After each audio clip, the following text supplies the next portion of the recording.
Bonjour et bienvenue dans cette nouvelle vidéo. Aujourd'hui, on va parler de prendre soin de soi pendant la grossesse. Parce que la grossesse, c'est un moment important quand même si ça passe, on s'en rend compte assez vite. Et il y a plein de changements au niveau physique, psychologique aussi, merci les hormones. Et donc, c'est important de se chouchouter et d'avoir vraiment des choses qui peuvent nous faciliter notre confort, notre quotidien. Alors tout d'abord, on va commencer niveau soins parce qu'il y a quelque chose qu'il ne faut absolument pas négliger et dont malheureusement moi j'ai fait la grosse bêtise pour ma première grossesse. C'est tout simplement, il faut absolument hydrater, nourrir sa peau pour lutter contre l'apparition des vergetures. Et malheureusement, j'ai pris tardivement le problème, voilà pourquoi je vous fais cette vidéo, si ça peut vraiment donner un max de conseils à toutes les futures mamans qui me regardent. Parce que vraiment les vergetures, on a beau se dire oui non mais ma peau elle va bien, j'ai pas pris trop. Vous allez voir que même vous pouvez avoir une surprise, même de craquer après l'accouchement. Donc vraiment c'est très important. Moi pour les vergetures, maintenant j'ai mon produit chouchou depuis ma deuxième grossesse, c'est Velleda. Velleda déjà ils sont bio, c'est donc une huile de massage vergeture, donc vous appliquez donc poitrine, ventre, les hanches, l'intérieur des cuisses, etc. Voilà, toutes les zones qui sont un petit peu fragiles, de manière bicotidienne, ça veut dire 2 fois par jour. Moi, j'utilise bien évidemment donc le matin et donc le soir après ma douche. Ce que j'apprécie, c'est que c'est un produit 100% naturel et bio. Donc ça, c'est très important parce que pendant la grossesse, on fait l'effort. Je pense que c'est quand même encore plus important de faire attention à la composition des produits qu'on utilise. Et moi, c'est ce que je fais. Et Velleda, c'est une valeur sûre. Elle pénètre hyper rapidement parce que croyez-moi, avec déjà 4 loulous à la maison, le matin surtout, j'ai pas le temps d'attendre que ça pénètre. Et donc vraiment cette huile, je vous la recommande. On la met dès le début de la grossesse, c'est très important, dès que vous savez que vous êtes enceinte, mais continuez aussi après et elle risque rien, hein, étant donné sa composition pour l'allaitement, etc., pour les mamans qui vont allaiter.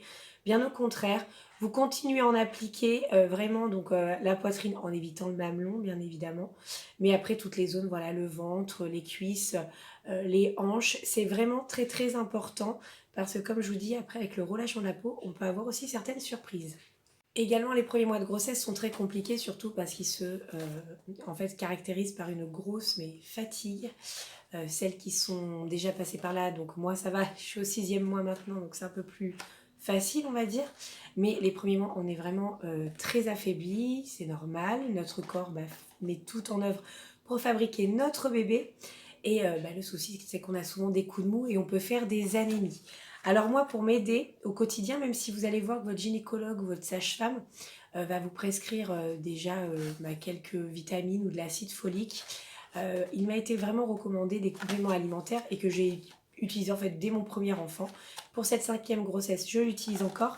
C'est les compléments alimentaires, donc Gestarel. Alors il faut savoir que c'est en fait des compléments qui contiennent tout, dont l'acide folique. L'acide folique, comme je vous disais, c'est quelque chose qui est prescrit quasiment tout de suite, ou même il peut être prescrit avant quand vous avez l'intention de faire un bébé. L'acide folique en fait va permettre tout simplement un bon développement neurologique et moteur de votre fœtus, et il y en a également dedans. Donc Gestarel, vous pouvez le prendre donc, sur la période de préconception, pendant la grossesse et pendant la période de l'allaitement, bien au contraire. Et vous avez donc vraiment de la vitamine B9, de la vitamine donc B1, de la B2, de la B5, de la vitamine B6, B8, B12, la vitamine D, bien évidemment, vitamine E, le cuivre et le sélénium. Voilà, donc c'est vraiment... alors moi, je prends la grosse boîte, à chaque fois. Mais voilà, chaque matin, au petit-déj, avec mon jus de fruits.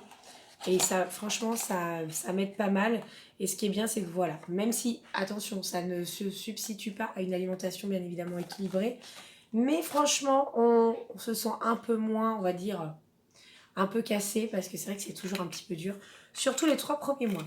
Également, qui dit prendre soin de sa peau, prendre soin de soi, vous allez voir que votre peau va facilement se déshydrater, vos cheveux vont devenir, on va dire, plus volumineux, je dirais. Pousser plus vite, ça c'est chouette, mais par contre, ils peuvent aussi ternir avec les hormones. Ils peuvent aussi être plus secs, et même votre peau, vous allez la sentir très sensible, très sèche, etc.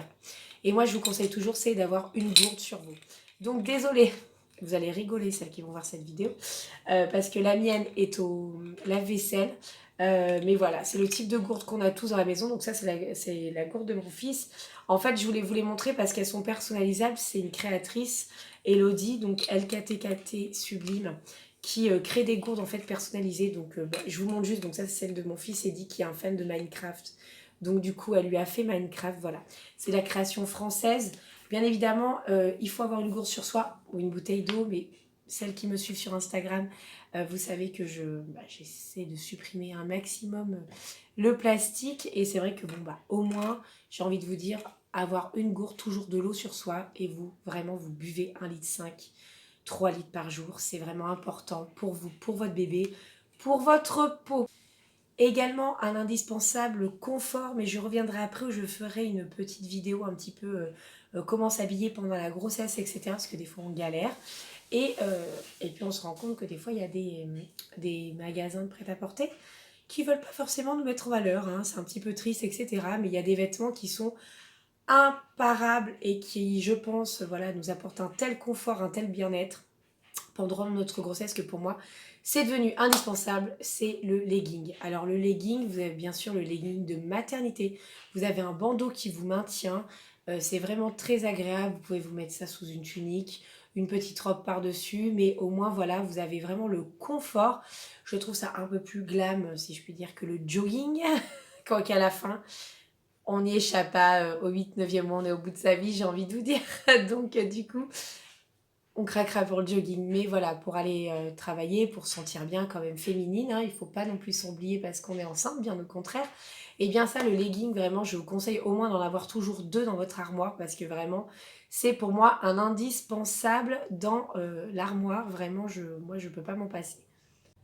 Et dernière indispensable pour moi, pour la grossesse. Alors là, vous excusez votre petit conjoint, votre petit chéri, mari, hein, pour lui dire que vous allez lui faire une infidélité et que vous ne dormirez plus contre lui. Adieu le chéri, bonjour, le coussin d'allaitement. Oui, oui, oui. Le coussin d'allaitement, et là certainement me dire, ouais mais enfin allaitement, un coussin d'allaitement c'est pour l'allaitement. Non. Bien évidemment, quand vous donnerez le biberon ou le sein à bébé, vous le mettrez là et puis il fera sa tétée. Mais pendant la grossesse, ça c'est génial pour votre sommeil. Parce que quand vous allez voir, alors moi, ça y est, au bout de mes 6 mois, je suis en plein dedans. Le mal de rein, la sciatique. Alors, je vais pas tout vous dire, être enceinte c'est merveilleux. Si on dit tout ce qui va pas à côté, ça donne à moins envie de faire des bébés. Donc on va pas commencer à faire peur aux jeunes mamans qui nous regardent. Mais il y a quand même plein de désavantages, on va dire physiques, des petites douleurs, et c'est normal, hein. Votre ventre grossit, votre dos en fait va se courber pour mieux porter bébé, et du coup mal de dos, etc. Et la nuit, surtout quand bébé se met beaucoup à bouger, vous allez voir, ça va être très comique de trouver un bon sommeil. Et le coussin d'allaitement, c'est la vie. Mais moi vraiment, alors celui-ci que je trouve très bien parce que je vous conseille aussi, ne le prenez surtout pas trop, vous savez, trop ferme, trop dur, parce que sinon c'est complètement inconfortable. Il y a des coussins d'allaitement qui sont pas très chers, mais vraiment, touchez-les. Il y a plein de choses que je vous conseillerais d'acheter d'occasion, mais ça surtout pas. Le coussin d'allaitement, en plus, c'est ça, principalement souvent à mémoire de forme, donc c'est quand même important d'avoir le sien, moi je trouve. Celui-ci, il est en coton, hein. Bien sûr, on favorise toujours pendant sa grossesse, et même pour son bébé, les matières naturelles, donc coton microbial à l'intérieur. Et en fait, je sais pas comment vous dire, mais il n'est pas dur, il n'est pas mou, il s'adapte totalement à la forme. Et ce qui est chouette aussi, et ça, faites très attention quand vous achetez du matériel pour votre bébé ou pour vous, hein, bien évidemment, c'est déhoussable et ça passe en machine. Donc ça, c'est top, parce que même si vous n'allez pas faire trop de bêtises dans votre sommeil avant que bébé sorte, une fois que bébé sort et qu'il a fait une petite régurgitation sur le coussin, c'est quand même bien plus pratique de pouvoir le laver. Celui-ci, je le trouve top parce qu'il n'est pas trop gros, il n'est pas trop grand non plus. Moi, je dors toutes les nuits avec. Et il est d'une marque que j'affectionne particulièrement de puériculture parce que je trouve que rapport qualité-prix, ils sont vraiment bien. C'est la marque Prémaman de chez Orchestra. Donc, je vous remonte le modèle. J'ai vu qu'il était encore vendu, hein, de toute façon. Et ça, c'est top parce que pareil, après le sommeil pendant votre grossesse, ça sert à poser bébé. Voilà, bébé, vous voulez le poser à côté de vous, il est là. Vous voulez le caler, comme je vous disais, pour donner la tétée. Hop, hop, hop, bébé, il est posé là. Et puis voilà, on lui donne soit le biberon, soit le sein. Mais le fait, si vous voulez, que ça pose pas votre bébé directement sur votre épaule, vous allez les voir après l'accouchement. On a souvent, ben voilà, les premiers temps, ben, on porte bébé, on peut avoir mal aux épaules, on peut avoir mal au dos. Et ça, pour moi, c'est le genre d'indispensable qu'il faut absolument avoir. Voilà. Et bien voilà pour mes indispensables grossesses. J'espère que cette vidéo vous a plu. Alors si ça vous a plu, surtout vous n'hésitez pas à m'encourager à mettre un petit pouce, à vous abonner si ce n'est pas déjà fait, à suivre les aventures de notre famille sur Instagram que je vous remets là, Easy Life Mama. Et puis je vous dis à bientôt pour une prochaine vidéo. Bye bye.